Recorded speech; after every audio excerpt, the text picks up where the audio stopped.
Hey guys, welcome back to the season finale of tonight's watch. I'm Geoff. And I'm Ron. And what a fucking way to go out, dude. The finale to end all finales is my non-spoiler review. We might be here till 3 a.m. is going to be my spoiler-free review. So, if this is your first time joining us, what Ron and I do every Sunday night is we do a quick couple minutes worth of spoiler-free, kind of our general take on the episode, and then we delve into the rest of the show, which is full spoilers. So, Ron, thoughts? I'm still trying to form thoughts. It was incredible. I'm still trying to process everything myself, too. Like, I don't even think I got it all in the single viewing. I think I'm going to have to watch... Unfortunately, I'm going to have to watch the last 2 episodes again. Darn. You poor bastard. I know. See what I did there? There you go. Thank you. Here all week.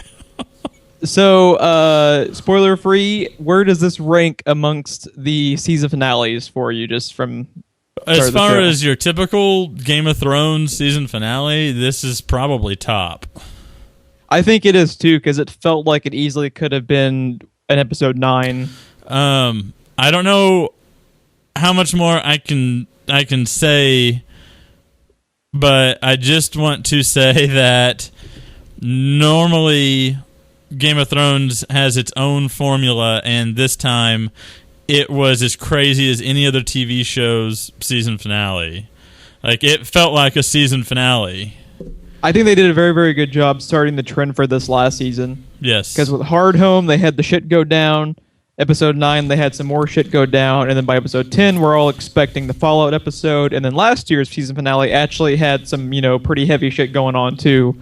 And then now this is almost like a standard TV show's finale. Yeah, like it totally bucked the trend. I think Hard Home was them showing you that they know you figured out their formula. And then they just started jumbling it up ever since then. Yeah, yeah. So I think with that, we're going to jump in and go full spoilers. So you have been warned. Please, for the love of God, go and watch this fucking awesome episode. And I just sat back and enjoyed it, Geoff. So you're behind the steering wheel. You have all the notes. I figured yours would be more detailed than mine anyway. So they open up the episode where everyone is getting ready for Cersei and Loras' trials. And my first note was, how fucking awesome was that score? Oh, I know. For the first, 20 minutes of the episode, they have this, very, very almost creepy piano note going. Have you ever seen The Borgias with Jeremy Irons? I have not. You need to check it out. It's not quite Game of Thrones level, but it's pretty much all the politics stuff that you know from Game of Thrones. And... all the way up to a very particular moment we'll get to here in a minute. I can't imagine what you're talking about. That was very Borgias. And that was very Borgias. I think that was probably the most consistent screen time we've ever had on the show with music going. I think so, too. And I thought it was kind of cool, too. It starts out as this kind of, strange theme, and then they kind of revamp it into the Game of Thrones theme song.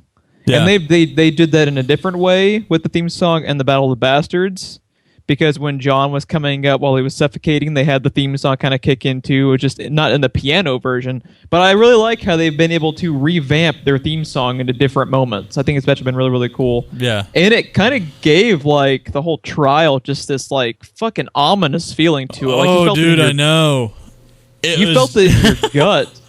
They were just fucking putting on clothes and getting ready. You're just something awful's going to happen. I felt like I was going on trial watching it.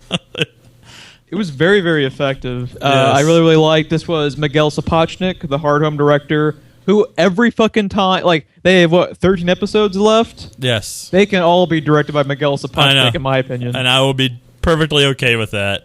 He's going to be fucking half dead by the time they're done shooting it, but it'll be worth it because he's so fucking awesome at this show. That dude gets this show. Yes, he does. He really took this show to another level, I think, when they added him in season 5. Yeah, I totally agree.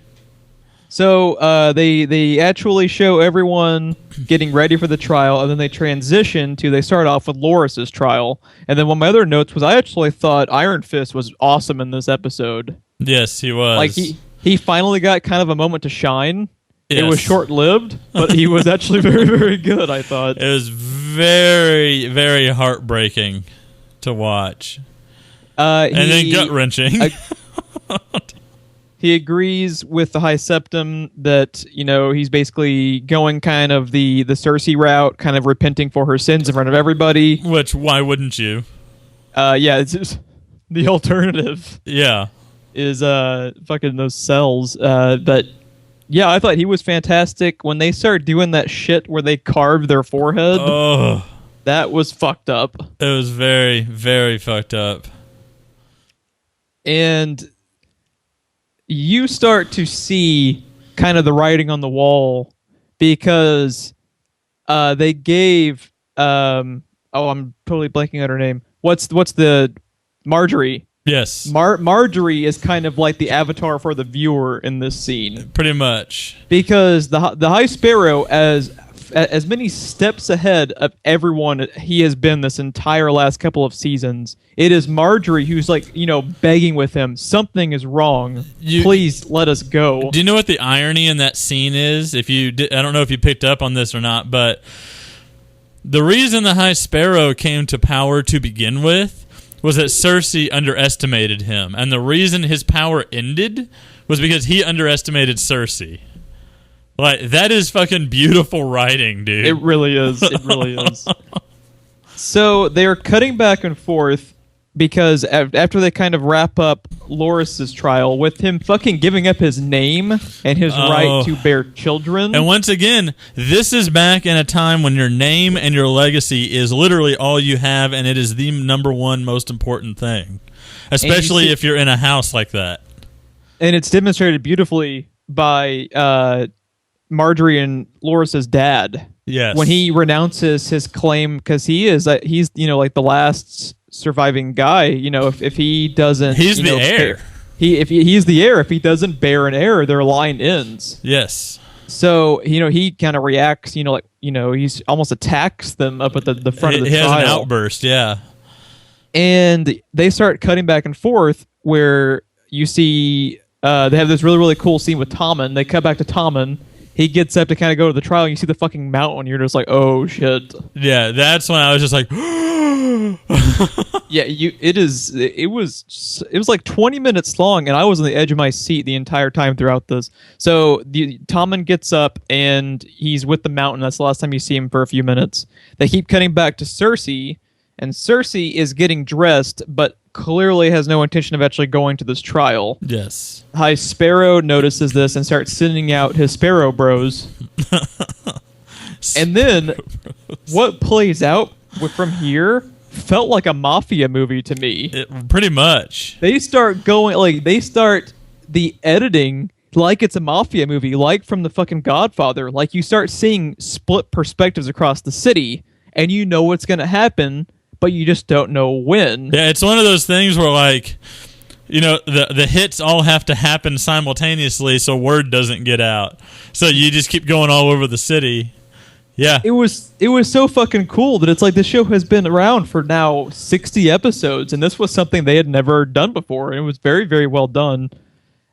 And one of the first ones you see is Lancel, who is kind of like the main Sparrow Bro. He starts chasing after a little kid.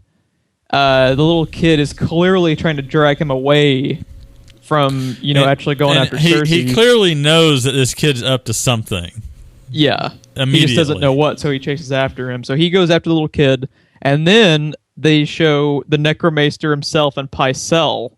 Dude, when I saw that... Yeah. When Pycelle walks into the room, too, after being... I believe the way they trapped him was they said, Tommen wants to speak with you. Yes. Because I think when he arrives, he starts talking about, like, the king's not here, the king's not here. And then the fucking Necromaster dude fucking calls out his little underling little birds. Yeah. And when they all flash fucking knives, you're just like, Jesus Christ, Game of Thrones, like... Seriously, and... You want to talk about felt like a mafia movie when he was sitting in the corner of the room, obscured until Pycelle comes around the corner and sees him. Like, that whole scene felt like a mafia movie. Yeah, it was like half mafia, half like fucking Shakespeare's Julius Caesar. Like, it was just crazy how all of the shit was going down. And then I had to necromancer. Yeah, he's just necromancer from now on. Kyburn, he's just the necromancer. And I had to have a plug in the notes too. Fucking more great work by the sound effect department with the stabbings. Jesus that was Christ. Gruesome. The visual effects on the blood coming out of his mouth will haunt me.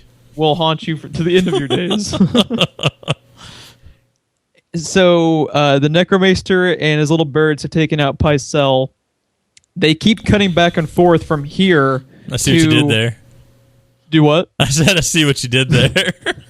That one was unintentional. So they start switching back and forth between Marjorie and the High Sparrow.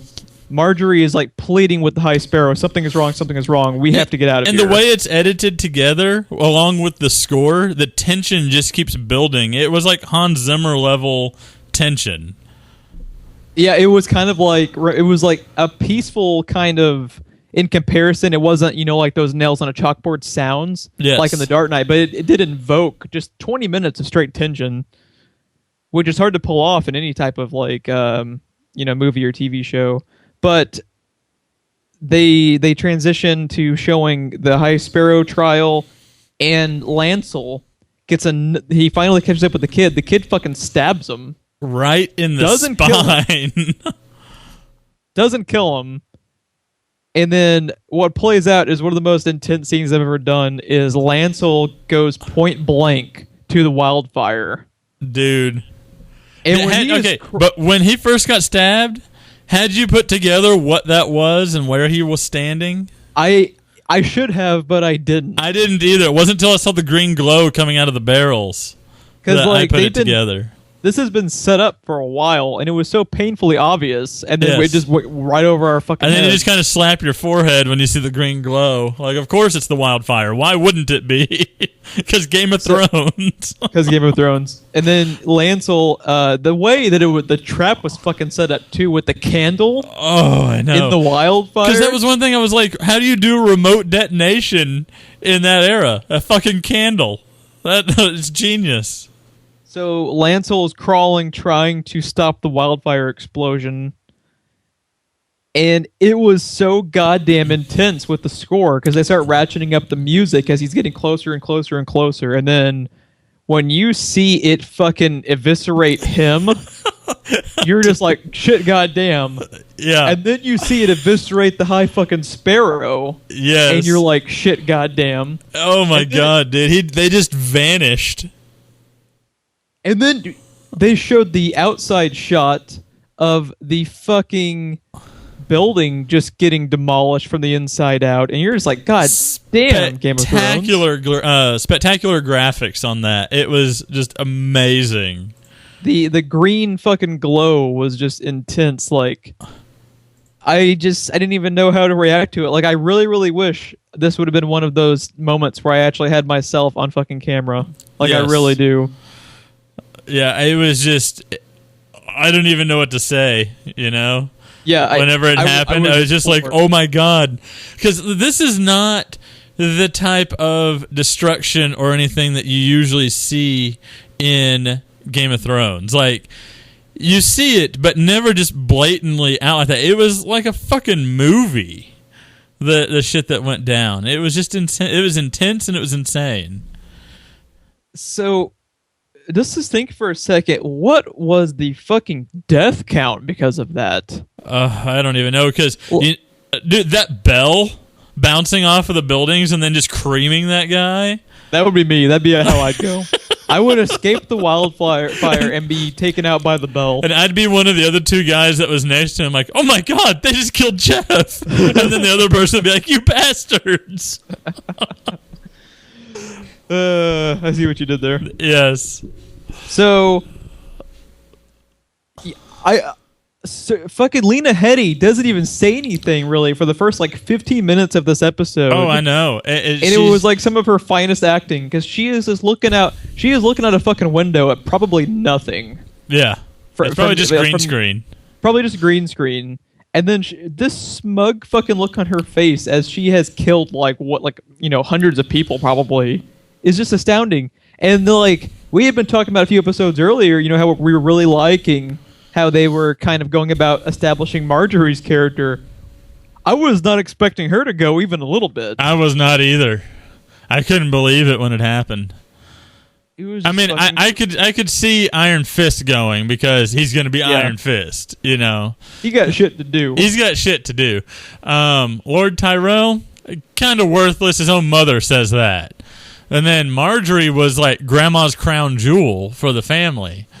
And yeah, I did not see that coming even a little bit.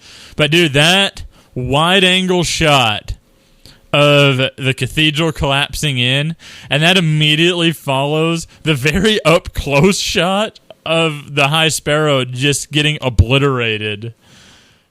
It was just, I seriously wish I had myself recorded because it would have been priceless. Yeah, whoever put that scene together, not just the director of photography, but the editing department and the graphics department, the way that was all done, that scene was put together more beautifully than most movies. Like Michael Bay had a tear in his eye watching that explosion, dude.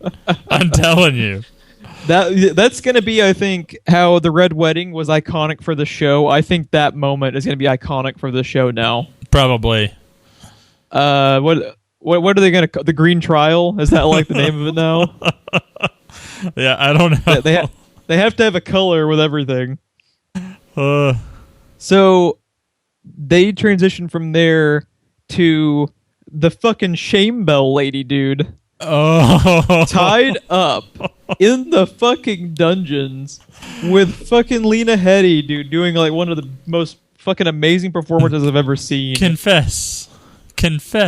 She is she is so effective at portraying just how pissed off she was at that shame bell. Lena Headey was so amazing in that scene. I'm convinced that woman is actually dead. She must be. She absolutely must be. I wrote down some of her quotes because this was my first note about this scene. Lena Headey deserves a goddamn Emmy for this episode alone. Oh, yes. Alone. No contest for anyone else, including the brilliant other women actors on this show. This performance was fucking money. Yes. You're not going to die today. You're not going to die for quite a while. This is Sir Gregor Clegane. He's quiet too. Like, her delivery and all of that shit was gold. And you're just one of those... It's one of those things where, like, as the viewer, you're just, like, traumatized by everything, where you're just like, I don't know who to root for in this show anymore. I know. Like, we used to talk about how all the characters were gray. No, they are all in the dark now. Like, seriously. Yeah. I don't, dude. And then Zombie Mountain removing his helmet, and you just see in silhouette how fucked up his face is and stuff. Yeah, you see like a chunk missing out of the right side of his face. Yeah. And then her fucking line too, where Shame Bell lady, starts talking about how I'm ready to go meet the gods, and then she's just like, "Oh no, your gods have forsaken you. This is your god now." Yeah. Like, Jesus Christ, Lena Headey, like that was vicious. And then when she walked out of the room saying shame, like I have to. I'm sorry. Shame. Shame. And then you hear her fucking screaming, and then she just closes the little door trap thing. And you're just like, Cersei from the get-go, we know how, influential she is, how powerful she is, but the viewer kind of underestimates her too, because we've been talking about this for a while, like, how does she get out of this? Yes. And you wouldn't really expect her. We should, but you weren't really expecting her to go to these lengths. Yeah, you know that she's capable of a lot, and she has a lot of influence and resources to accomplish those goals. And the question is just how far is she willing to go? And that question has been answered. There's no fucking limit. And the only thing that was keeping her attached to her. What was left of her humanity in reality was her children. And then from there, they transitioned to one of the most eerie scenes of the show when fucking Tommen is standing next to the window and you see the explosion in the background, just like the fucking smoke, bellowing out everywhere. And he walks towards the window and he stops. And you're like, what the fuck's going on? And then he walks back, places the crown down, walks back to the window, and the way that they had that shot go down where he just casually steps off of the windowsill, like it was nothing. I was stunned. I had no words. Like, out of everything I had just seen, that was the most shocking thing that I think I had seen, because the way they filmed it, like you said, was just eerie. The camera doesn't move and it's fixed on the window. The focal point is the window, not Tommen. And the way he steps off, he doesn't just step off and fall feet first either. He's laying like perpendicular to the wall when he goes off. And like, they had been so effective in the first 20 minutes or so with the score, where when they removed the score too, it worked, double, because it is, I think, completely silent when he walks out the window. That's what I was going to say. There's no music. There's not a sound other than his footsteps, and the footsteps just stop. And there's not a sound when he goes out the window. Like, that's going to haunt me more than anything I've ever seen in this show. Maybe any other TV show, just because the way they did it sends a shiver up your spine. The way that their DP is, I hope this was still the Justice League guy. I'm going to verify that right now, because holy shit, dude. What it made you kind of feel like is it felt like what it must feel like if you're actually in that situation in real life and you watch someone do that. It's still the Justice League DP from the last episode. Justice League at least is going to look cool. That's for damn sure.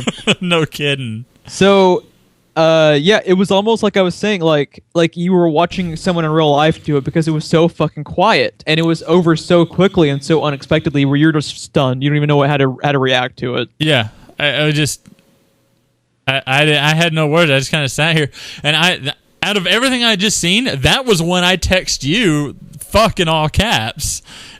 Because it was just like, I don't know what to do with this, and I don't know how to process it. I know why he did it, but I can't process it. And the way that the hold the door thing was such like a brilliant, kind of beautiful payoff to Hodor's name, I thought this opening really, really was a great payoff to a Lannister always pays his debts. Yes. It's like, when you think about it, that's exactly what she did. Because it applies to, not only Cersei. Cersei gets back at fucking everyone in one go, but Tommen also pays his debts, because they wouldn't have been in the situation had Tommen actually sided with his family. Yeah. If Tommen had actually sided with his family and not with the High Sparrow, his wife, his uncle, all of them would probably still be alive. Yeah. Because Tommen is what allowed the High Sparrow to remain in power. Tommen also removing the trial by combat, it made this happen. Yeah, it gave Cersei no other option, really. Well, I mean, she probably had other options, but she chose the biggest one. He backed her into a corner. Yeah. And how many fucking people died because of it? It was just astounding. One of the most effective, like I said, I think this opening portion will go down as being iconic. Oh, yeah. The last thing to the imagery you were talking about with the Lannisters also, he mentioned how she's backed into the corner. What's their sigil? What's their house symbol? What do you think a fucking lion is going to do in a corner? The subtext to this show, the showrunners, George R.R. Martin, it is just all astounding, and there are no words. Like, there are no words. Yeah. Did you have anything else to add with this opening portion? I was going to jump to Waldorf right now. No, I'm still trying to process it. Ron's like, back to you, Ron. Just drooling. So from here, they go to Walder Frey, who is doing a celebration with Jaime and Bronn, basically on, beating the Blackfish and taking over the keep again. Well, Walder's celebrating. Jaime does not want to be there. Jaime gives no fucks. Yeah. More fucking brilliant Bronn dialogue. They had to fit in some more awesome Bronn dialogue. Like, fuck, Bronn, I see, like, maybe more than anyone, I need a Bronn spinoff. Yes. Just the wacky adventures of Bronn. I love Bronn. That's someone else whose line delivery is just always spot on. I liked how they had the scene where Jamie and Bronn were talking about girls at the party, and then Bronn and Jamie have the great exchange where Jamie was like, she's not my type," and he's like, "Not blonde enough." Like, dude. Only Game of Thrones could get away with incest jokes. Jerome Flynn is Bronn's name. He's so good. It deserves to be said because, dude, his delivery on that "what, not blonde enough" line alone just made that entire scene. Yeah, no kidding. Bronn leaves with I love too where he's like, Bronn's like, what if I'm not in the mood? And then the girls walk over. He's just like, fuck it. I fucking love me some Bronn, dude. Bronn leaves, and then they close the scene on a really, really well-written exchange between Walder and Jamie. Yes. Where I really, really liked some. I didn't write down any quotes because like the whole thing was almost quotable. The scene was just so well written. Where I liked how, Walder Frey is talking shit, and then Jamie starts, just talking shit right to his face because he clearly has no fucking respect for him. He calls him straight out on it. Like, Walder Frey in a world full of despicable people is maybe the most despicable. Yes. And I like how he's like talking shit about, how many battles have you won? How many wins, even in your day, did you actually really fight? And they have this awesome fucking setup to an entirely different storyline we're going to get to, where he talks about, Walder is talking about how people feared the Freys and the Lannisters, and Jamie's like, well, people really only fear the Lannisters. What's the point in us having you in charge if every time you fuck up, we have to go take it back? And right. He just walks off. And drops the mic and walks off. Drops the mic, walks off, and the fucking setup for what we're going to talk about later was absolute goddamn genius. But yeah, that's a cap for that episode, that portion of the episode. And from there, they go back to another eerie as fuck scene with Cersei and the Necromaester over Tommen. Yes. And you know who it is, but you don't see him yet. I don't think they ever actually full on show him. You just see him kind of in silhouette. You get the shot of Cersei from the veil that's over Tommen, from the perspective of the veil. And I didn't catch it. Did they? They probably did, but I forgot to pay attention to it. Was it golden? Because that was always the witch's prophecy that all of her kids would be covered in golden veils. You remember that? I want to say it was like a golden brown. That's what I'm wanting to say, but we'll have to fact check that. But because they made a point of it with the daughter, I bet he did have that type of color on it. Probably.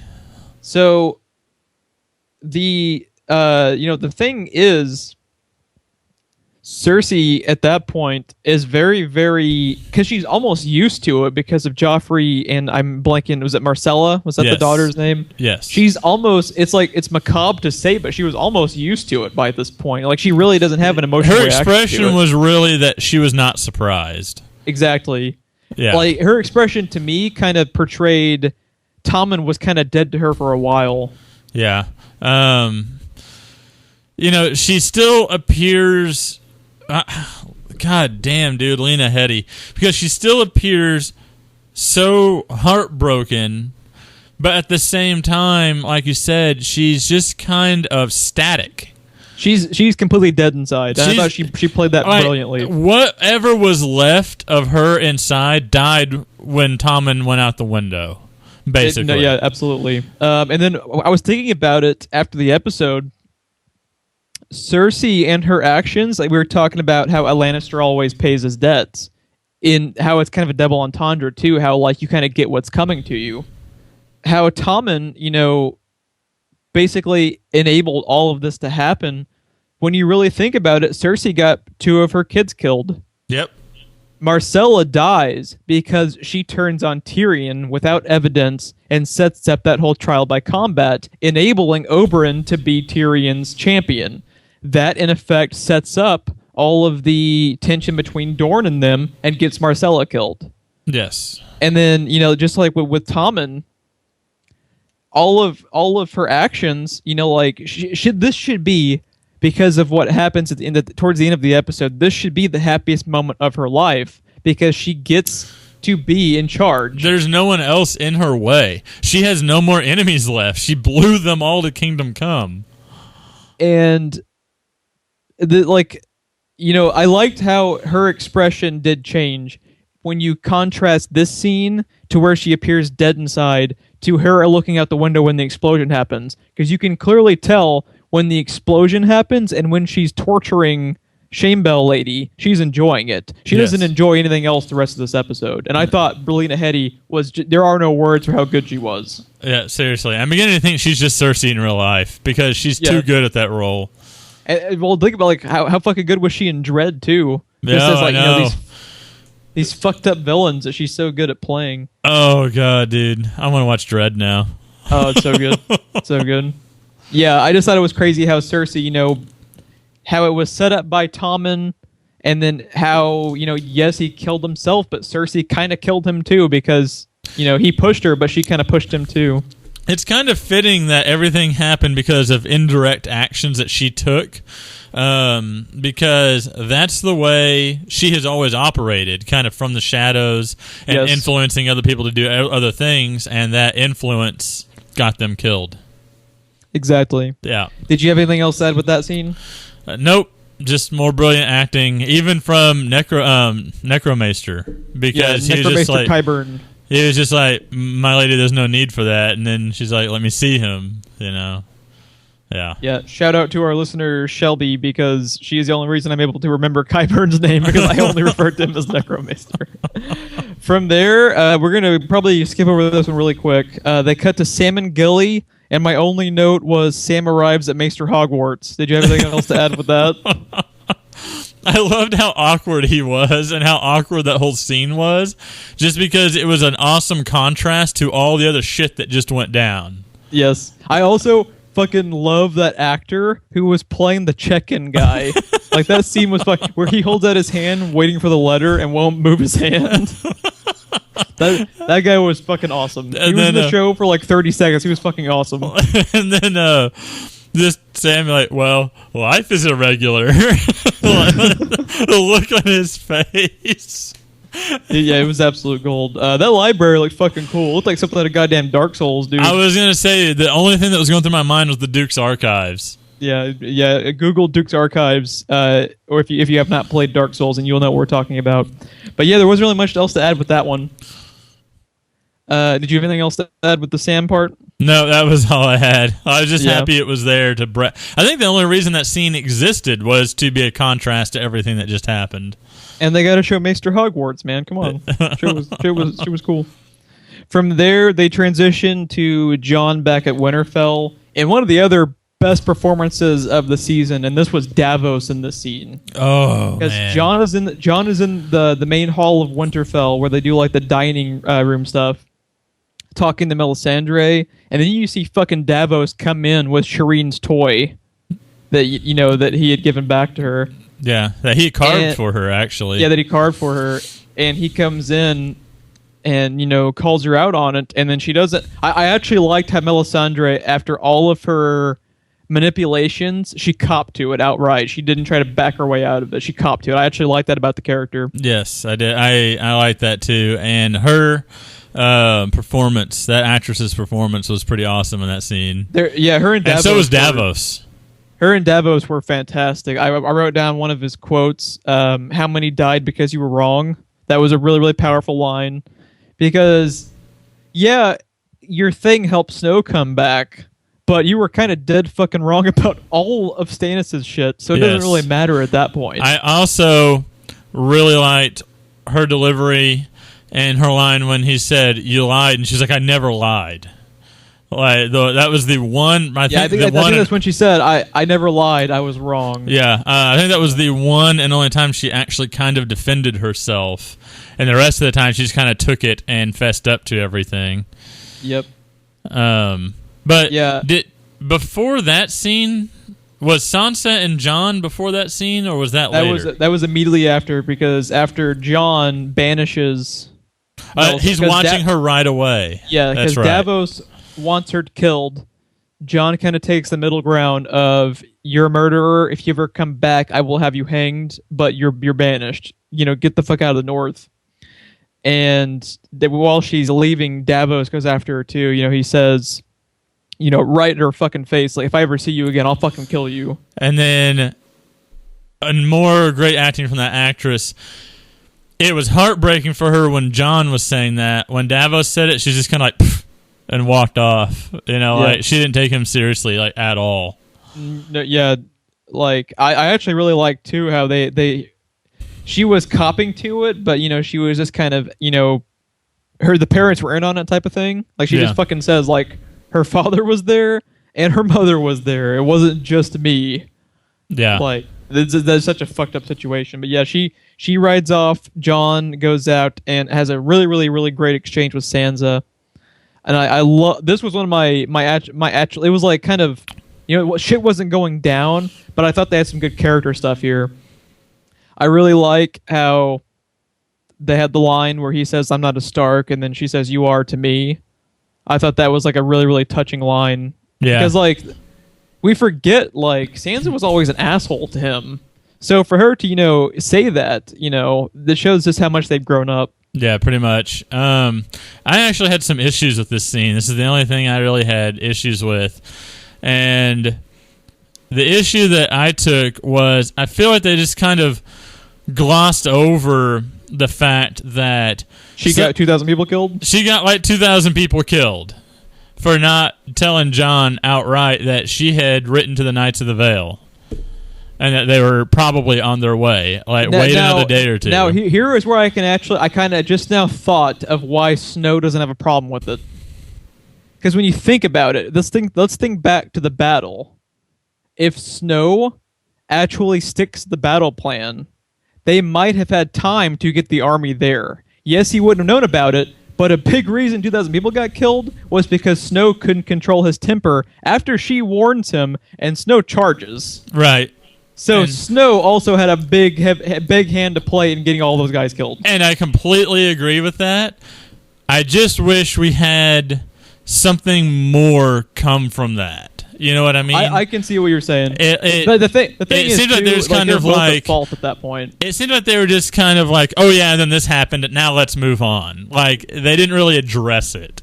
Yeah, I think they should have probably spent a little bit more time on it. It's a little bit more easy to understand when they just had this much shit to approach in this episode to kind of wrap up. But I actually liked how Sansa apologized. She actually just straight up told him, "I should have told you." It's like, yeah, John, because like at that point, John's basically saying too, like, I should have listened to you too. Yeah. To me, that scene kind of spoke that yes, you're right. They should have been addressed more, but at least it was addressed, and at least they were both at fault when you really think about it.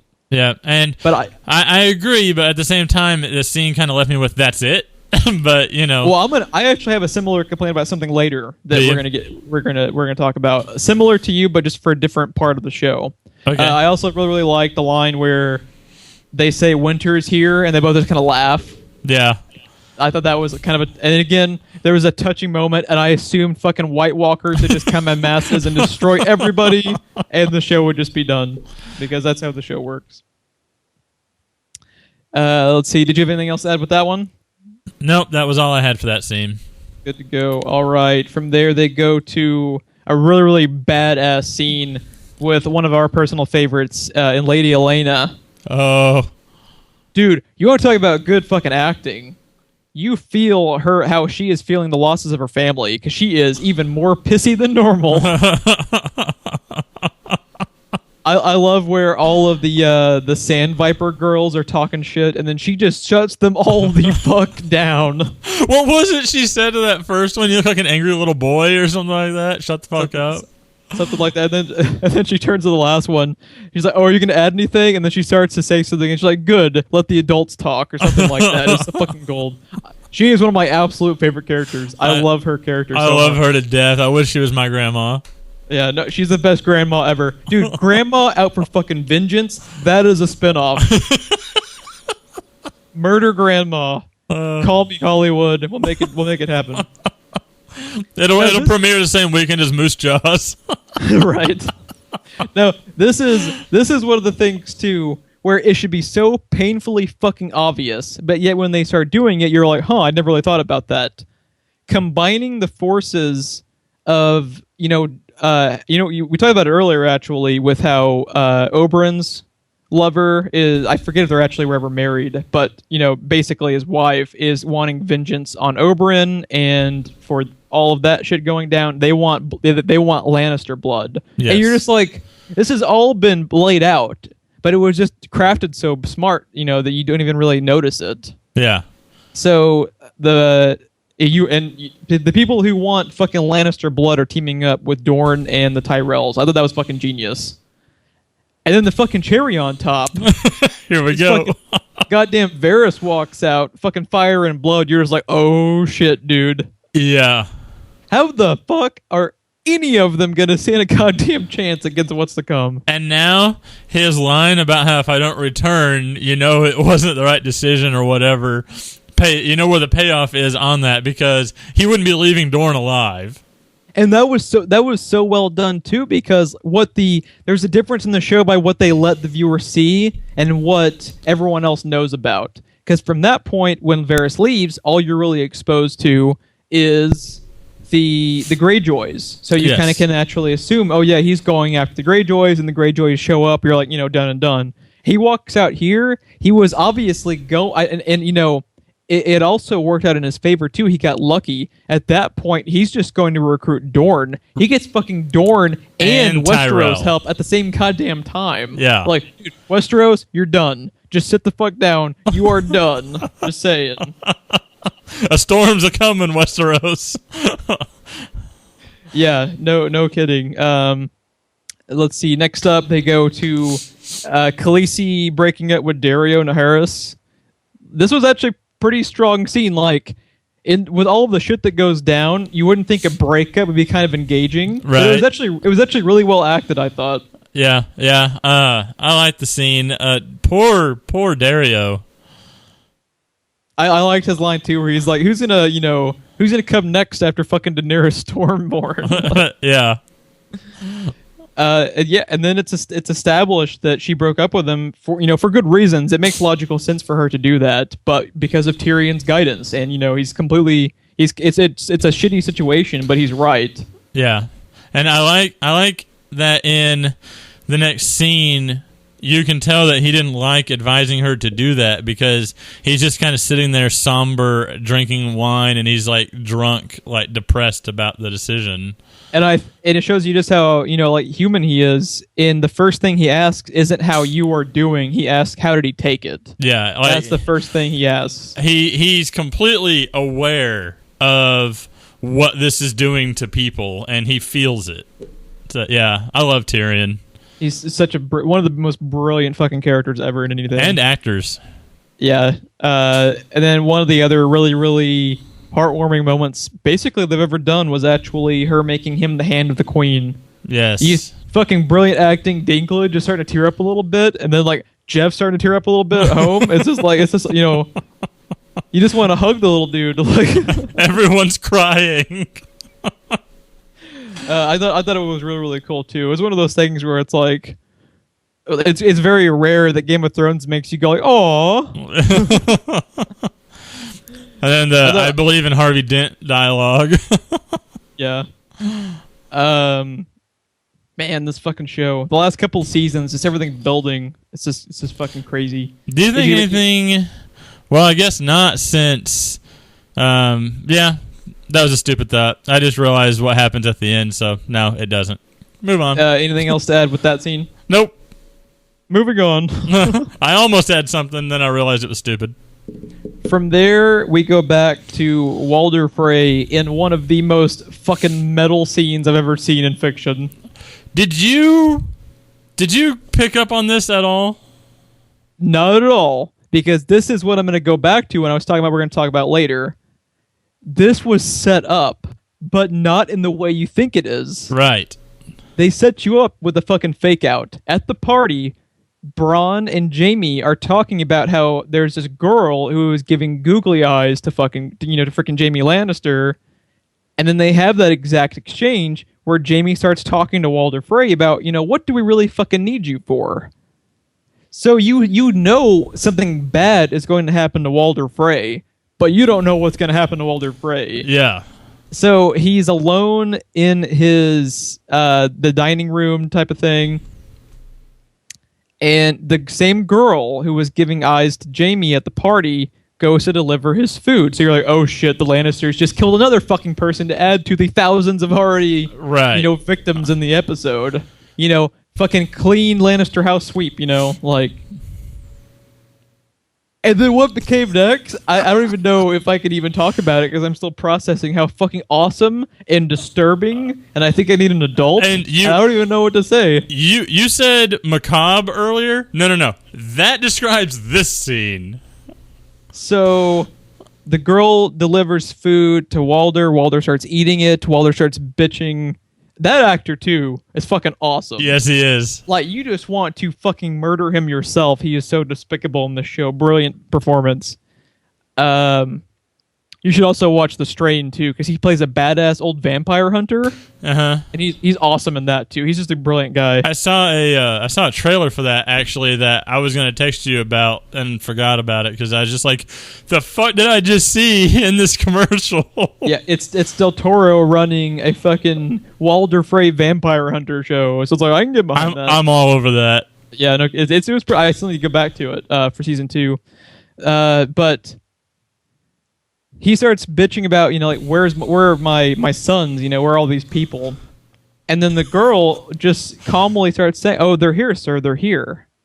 And then my brain went to, oh, he's been drugged, he's hallucinating. That was like the first thing that I went to. I thought he'd been poisoned. Well, when she said that, I was just kind of like Walder Frey. I was just like, where? Yeah. And then, you're just like, what the fuck? And then my mind went to, oh, he's been poisoned, and the room's actually full, and he's just, dying, and he starts hallucinating kind of thing. That was where my mind went. See, my brain was, I was processing the exact same stuff Walder Frey was. Like, she might as well have been talking to me, and I was looking for my sons. Because I was fucking... I was a sheeple in this scene. It was... I don't even know. I can't even talk about it. I don't even know. I know. I don't even know how to formulate words because this was so awesome and unexpected. It's fucking Arya goddamn Stark. And then my mind... I don't even know what to fucking say. I was fucking stunned. Because, I just knew. I just fucking knew they were going to make a plot element out of her getting to Westeros. Shit, no, that happened off screen. You're just like, goddamn Game of Thrones dudes, you got me. Yeah. They fucking got me. They got me too. And when it had the reveal, I was just kind of sitting here at my computer watching it, and I just kind of went back in my chair like, what? Because there's so much setup to throw you off. Yeah. She's using a mask. You thought she would never be able to do that again. Yeah. You thought for sure with the way the show works, because Khaleesi has been heading to Westeros for 6 seasons, it wouldn't take Arya 6 minutes to get her ass into Walder Frey's, table room. I was stunned, and I thought it was a brilliant fucking reveal. It was fucking brilliant. Just brilliant. Yeah, there are no more words for that. There are no... We want to talk about who deserves an Emmy. Serial killer Macy Williams deserves an Emmy. Oh, I know. The look on her face when she is talking to him about how he is eating his fucking children. Yeah. I was like, let's address that for a moment. She went full fucking Eric Cartman, dude. She did. She totally did. Oh, your tears taste delicious. Yes. The look on her face when she is telling him how she's gone full Eric Cartman mode, and her just delivery... The look on her face when she is holding his neck up after it's been slit. And then she is gleefully enjoying it with this fucked up glint in her eye. After she just murdered and cooked 2 people into a pot pie, basically. And then, let's not forget, she had to get that face from somewhere. So she killed an innocent bystander, most likely, to get the mask, to basically add another face to the wall for use. Arya's terrifying. I love her, but she is terrifying me. I think she scares me more than Littlefinger now. Definitely. Yeah. Definitely. Fucking Arya. What's crazy, too, is you want to talk about her character development. She is back in Westeros. The first thing she does is not go seek out her family. It is going to get vengeance. Yeah. I was stunned. I was not expecting this at all. I thought for sure she would be coming over on a Khaleesi ship. Stowaway or something. Stowaway, not like, I was just taken aback, and there are no words. It was like, good on you, Game of Thrones. And go ahead. What's fucking crazy about the show is people are so passionate about the show, whether it be the book series or the television series, that when you are able to, in a world with so many millions of people blogging shit, still come up with surprises, you're on your A game. Oh, yeah. Yeah. Now, we were talking about the music and the score earlier, and I mentioned Hans Zimmer. Let's talk the Hans Zimmer score that was going on during that Arya scene. Because, holy shit, dude, that was full on, like, Joker at the party with knives, strings, racking up the tension. Well, like, when it kicked in, too, while she's looking at him while he's dying, he's bent backwards with his throat slit, and she kind of props him up, and she's just staring at him. Again, the director of photography can go fuck himself for that scene. And that's going to haunt your dreams for a while. That's also going to haunt my dreams for a while. And the music and the way that it's edited, dude, the way it has those slow moving close-ins as the camera's moving in on their faces, the way it cuts between the two characters, and the way the shot moves from basically Walder Frey's lap to looking down from Arya's perspective. I don't even... What was crazy, too, is that's a scene we have been looking forward to for seasons now. Yeah. Ever since the Red Wedding happened. And you're supposed to be able to fully enjoy it, but Arya is so gone, you can't properly enjoy it. Because it's just disturbing on so many levels. It's so disturbing, you can't like enjoy it like the way you thought you would. Yeah. Did you have anything else to add with the Arya stuff? Just that, how genius is it, to your point, that they know you've been looking forward to this, and the curve is you finally got it, and you're just like, what have I been asking for? Like, it was to be the three most iconic moments of the season for the show in the grand scheme of things: the Hodor thing, Cersei blowing up, the High Septon trial thing, and this moment with Arya was just shockingly disturbing, and there are no more adjectives for it. But yeah, could you give me a quick time check? I'm trying to see how much we need to kind of breeze through these last 8 minutes remaining on the clock. How much left? 8 minutes. 8 minutes, okay. From there, they go to an exchange between Littlefinger and Sansa, which, have you ever seen a denial that was more hardcore than that one? Friend zone. Her line where she's like, I bet that's a pretty picture. You're just like, damn. Yeah. Sad trombone. Yeah. Littlefinger don't like not getting his way, so there'll be repercussions for that. Yeah, that's what I'm thinking. I'm thinking, especially after he just like in the back of his mind, with him helping her, I think he kind of in the back of his mind thought that's what was going to be a result of it. Is he would have a little happy ending with her? No, not what happened at all. I see what you did there. Yeah. So, making any kind of deal with Littlefinger, you're basically making a deal with the devil. And then to basically you just use him flat out and he gets no payoff from it. Because that's essentially what she did. You can say all you want about the Knights of the Vale. He is in command of the Knights of the Vale, whether he's sitting on the throne or not. He's the one in charge. And she used him to rally them, and he got no payoff for it. He's a businessman. He expects something in return. Yeah, Peter got Littlefingered. Yeah, pretty much. And that final scene, the way he's looking at her at the end of the episode, I fear for you, Sansa. I really do. You do not want to fuck with Littlefinger. Yeah, he has issues when it comes to this. Let's see. From there, they go to Bran, Mira, and Benjen. Benjen has managed to get them basically pretty close to the wall. So I would imagine Bran's pretty close to the Night's Watch. I think that's probably like where they're because at this point they probably still think Snow is at the Night's Watch, right? Yes, they would have to. They would have to. So one tidbit I added with the notes was I thought it was interesting. They made a point of saying the wall has magical warding.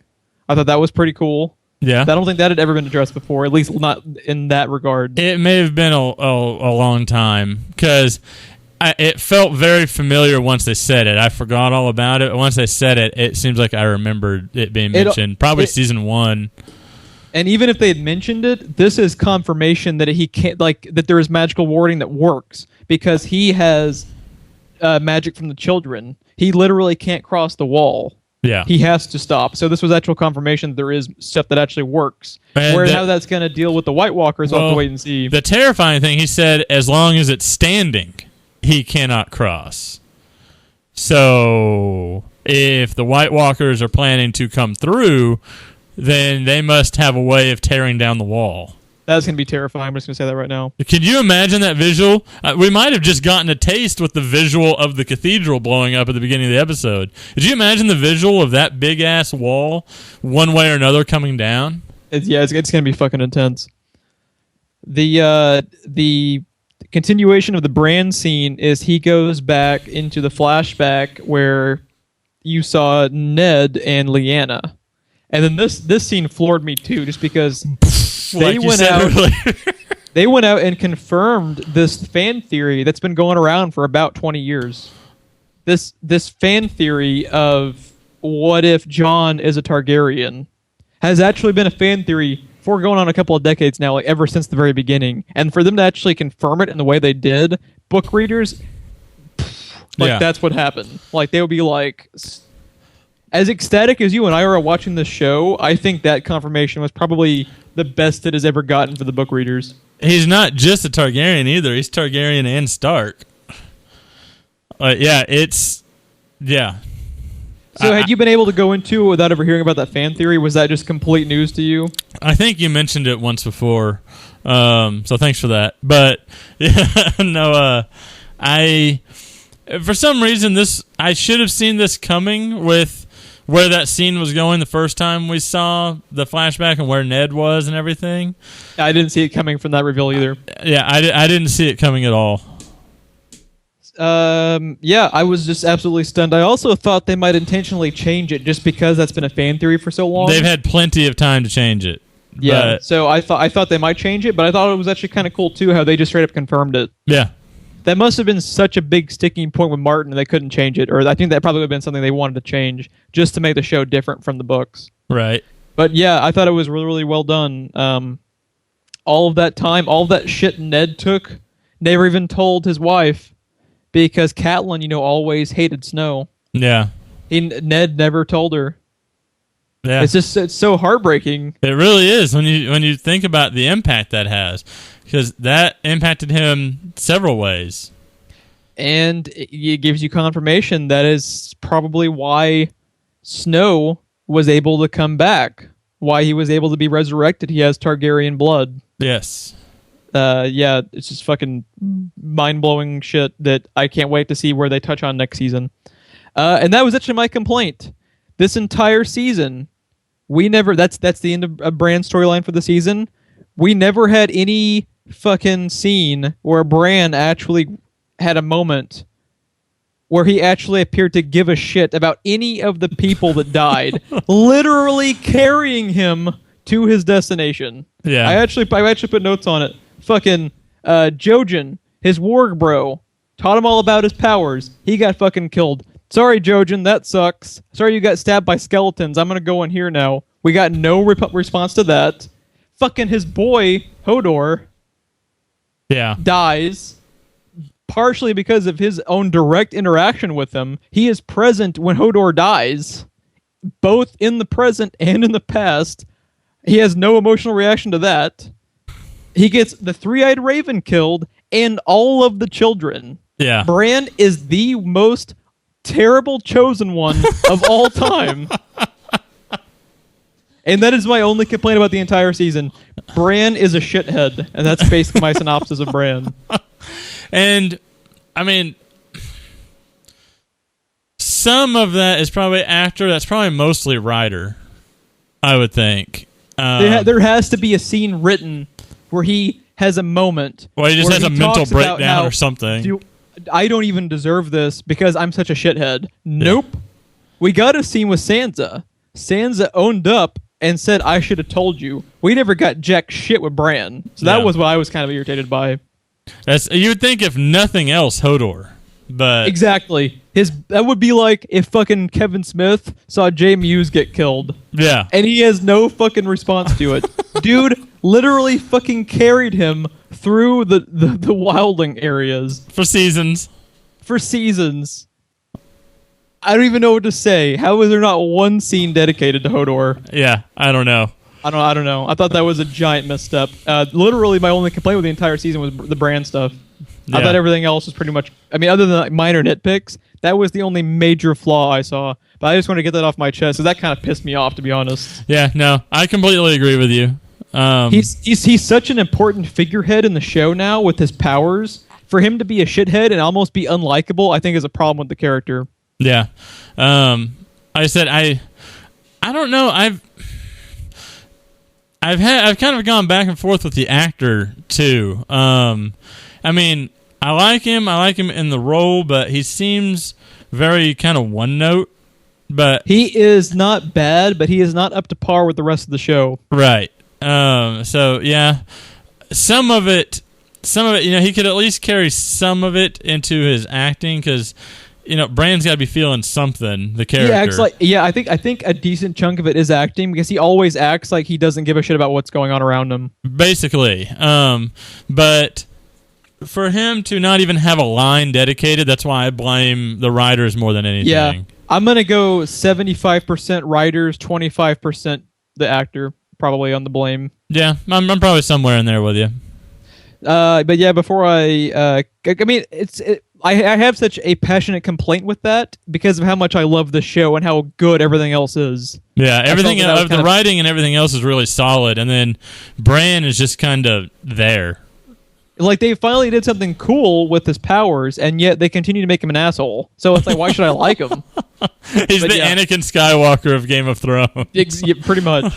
But from there, they segue with the Jon Targaryen thing. They actually had this cool segue where they go from him as a baby to him in the present. I thought that was a really cool transition. Yes. And then one of the other just fucking awesome scenes to me was they're at the meeting of all of the army heads after the Battle of the Bastards, and Snow, in his normal Snow routine, tries to tell them all, like, guys, we got fucking zombies to deal with, quit bitching, we need to worry about this. They all tell Snow to go fuck himself. And who saves the day? I believe in Lady Lyanna goddamn Mormont, dude. I love her.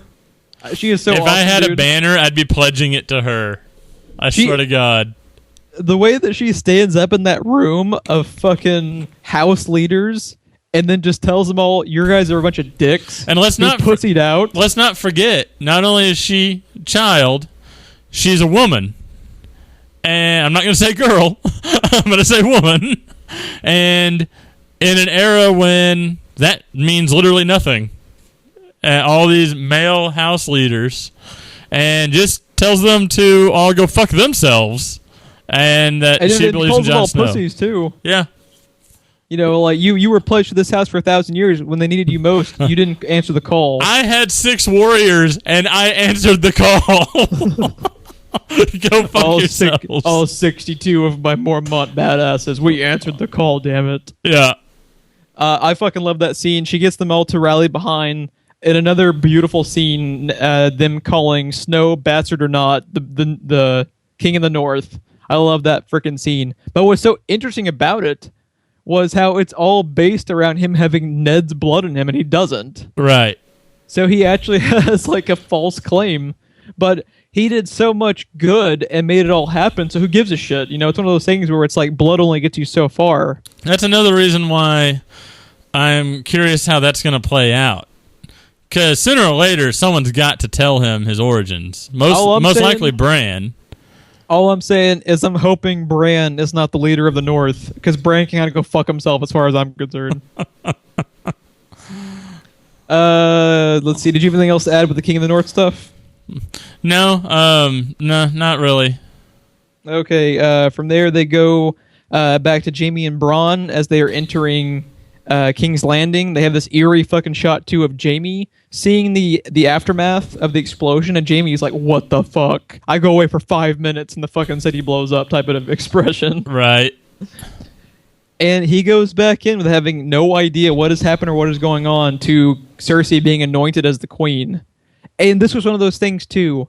This was so blatantly fucking obvious about where the show was going to go, and it never occurred to me at all. Never occurred to me you and I either. even fucking talked to each other on this podcast about, well, if Tommen dies, who inherits the throne?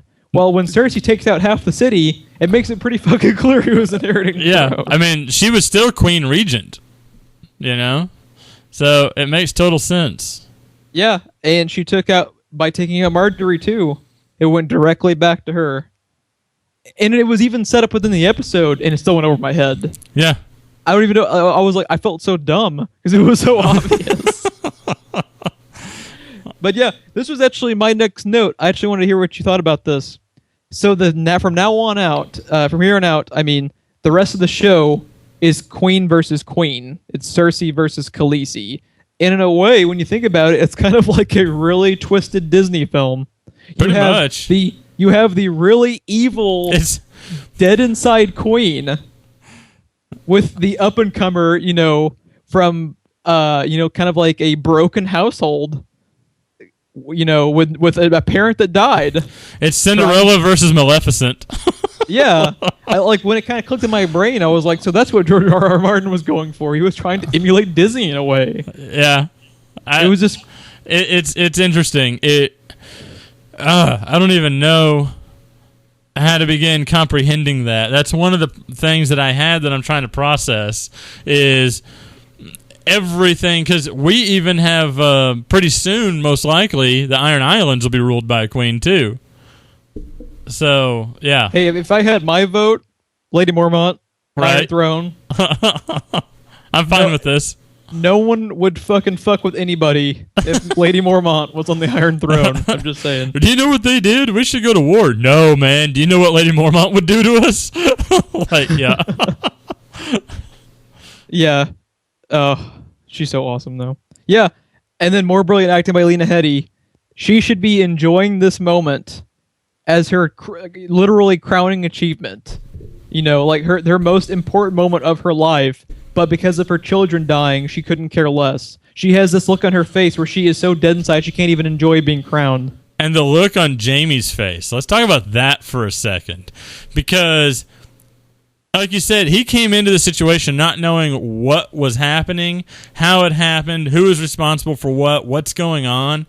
And he sees her being crowned Queen of the Seven Kingdoms, and he instantly knows and is instantly, I would say, fearful of her, because he knows that what she's capable of firsthand. He knows her better than anyone.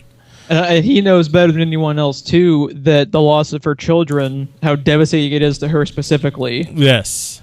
And, yeah, I cannot wait to see where they go with the dynamic between Jaime and Cersei. I almost feel like there's always the chance that he could become Kingslayer again. Who knows? That would be so fucking awesome. Poetic justice, almost. Yeah. It's because to me, that's kind of what the look on his face was. Now that you mentioned it, too, it actually brings interesting parallels between Khaleesi's dad and Cersei, because it wasn't fire, but she used wildfire to fuck up the city in her reign. She did exactly what he took out the king for. Oh, dude, I'm liking this even more now that we've actually kind of really delved into it. She became the monster he tried to save King's Landing from. The fucking writing, dude. It's beyond words. It's beyond words. I can't wait to watch these episodes again, though, because I think there's even more we missed that we haven't been able to talk about. Yeah. Did you have anything else to add? Nope, not really. Just this was the moment that we were talking about. Even Lena Headey's just expressions alone, Jaime Lannister's expressions, dude, in that one scene. Nikolai Coster-Waldau. I think I'm probably butchering the pronunciation, but that's the Jamie actor. He's been awesome all season 2. I'm just gonna go with Jamie. Just Jamie. That works too. Jamie and Cersei. And then they go from there to the final shot that you and I had predicted. They would be Khaleesi coming over with even more fucking people than we originally thought. Because if you look in the background when Khaleesi is coming in with all of the ships with the dragons, you see the other ships with the other flags. You see Tyrell and you see Martell. Yes. Flags. So they're fucked. I'm sorry. No one can compete with her. She's got that gigantic ass army. No. Westeros has Lyanna Mormont. That's true. That's true. No, but Lyanna is smart enough to side with Khaleesi, so they're definitely boned at that point. She can commit 60 warriors to Khaleesi's aid. Absolutely. Yeah, I thought it was really cool too. The shot where you see just the silhouettes on the water of the dragons. That was a really cool scene. And then it just ends with the fucking dragons and their gigantic ass fleet. So you have Khaleesi, the Unsullied, the dragons, the Martells, and the Tyrells. Who can stand in her way? No one. Like they're just gonna roll over. Like they already King's Landing. They did good because of Tyrion to even beat the Blackwater Bay invasion. And now Tyrion is orchestrating with her the Blackwater Bay invasion. Yeah. Like, I can't fucking wait, dude. I need it now. He defended King's Landing. Now he's attacking it. Also, Tyrion and that shot at the end is my stupid comment that I almost made earlier. Since I made such a big deal of it, I might as well go ahead and say it. Earlier, when they made a point of Dario being like, oh, of course, the dwarf is why you're doing this. I was like, I wonder what repercussions can come of that later. And I was like, oh, fucking Tyrion's right at the end and Dario's left behind. Yeah, that's just stupid. But yeah. All I can say is I need next season and I need it now. And I'm worried that since they're changing their format of going from 10 episodes to 7 episodes, it's going to be delayed. Because I can imagine them trying to roughly end on time, but I don't think they're going to be in a rush to start on time that they usually do. Yeah. So I could see this coming out probably next late summer, honestly. And it makes me sad because I need it now, and I want it now real bad. But I have faith that when we finally do get it, it's going to be amazing. Absolutely. And that was my final topic. Thoughts looking back on the whole season, and how does this rank to the other seasons for you? This season was absolutely incredible. I don't even know how to begin ranking the seasons, dude, because they're all basically one long episode. This is, to me, my favorite season heading into this one had always been season 4. That is the one where you have the Joffrey death, you have Mountain versus the Viper, you had the Wall invasion. That was always, to me, my favorite season. I think this is now my favorite season.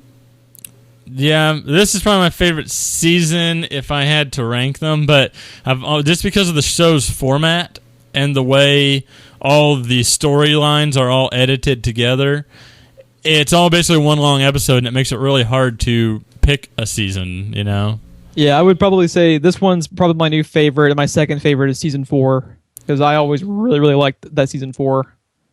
That season 4, man. That season. Well, you remember, they had their episode endings were always fucking money. That was the one where you have the Hound and Arya, and then she stabs a dude in the throat.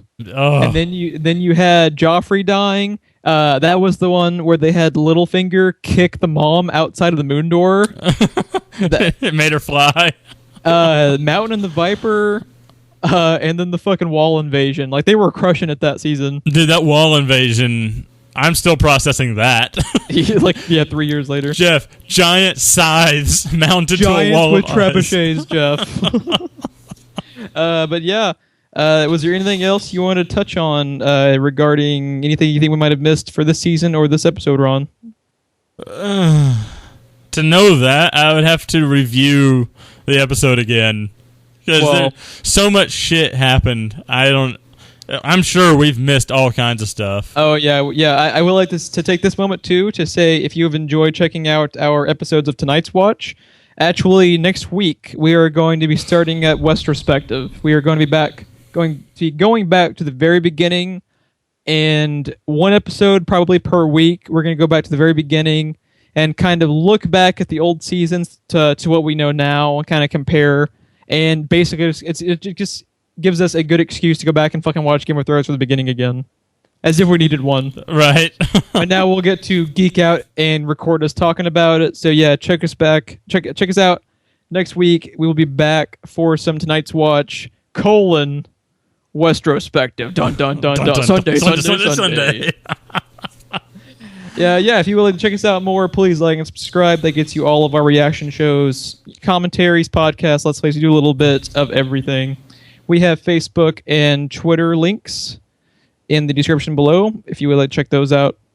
And most importantly, if you know any friends or family members that might also enjoy checking out our content, we would greatly appreciate the share. And for this night, all the nights to come, I am Geoff. And I'm Ron, and now our watch has ended.